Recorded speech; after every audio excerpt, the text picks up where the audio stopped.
কণ্ঠশিল্পী মাইনুল আহসান নোবেল যেন এক বিতর্কের আরেক নাম।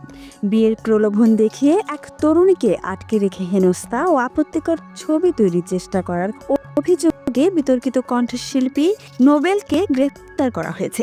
এটি যেন নতুন কোনো ঘটনা নয়, এর আগেও এই কণ্ঠশিল্পীর নামে একাধিক এমন অভিযোগ উঠেছিল। সোমবার দুপুর 12:30টার দিকে সিদ্ধিরগঞ্জ থানাধীন বটতলা এলাকা থেকে ডেমরা থানা পুলিশ অভিযান চালিয়ে তাকে গ্রেফতার করে। তাকে বর্তমানে থানা হাজতে রাখা হয়েছে বলে জানিয়েছে পুলিশ।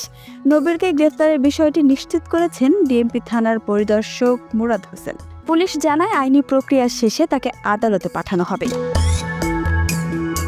এ মামলায় তার বিরুদ্ধে আদালত থেকে একটি ওয়ারেন্ট জারি হয় এবং সেই ওয়ারেন্টের ভিত্তিতে তাকে গ্রেফতার করা হয়েছে বলেও জানিয়েছে পুলিশ। দুপুর 12:30টার দিকে নারায়ণগঞ্জের সিদ্ধিরগঞ্জ থানাধীন বটতলা এলাকা থেকে নোবেলকে গ্রেফতার করা হয়। সারেগামাপা খ্যাত এই গায়ক আগেও ওই একই অভিযোগে থানা হাজতে গিয়েছেন। জেলে থেকে তিনি বিয়ে করেও রেকর্ড গড়েছিলেন বাংলাদেশে। গত বছর ঈদেও তাকে দেখা যায় জেলখানায় বসেই সকলকে গান শোনাতে।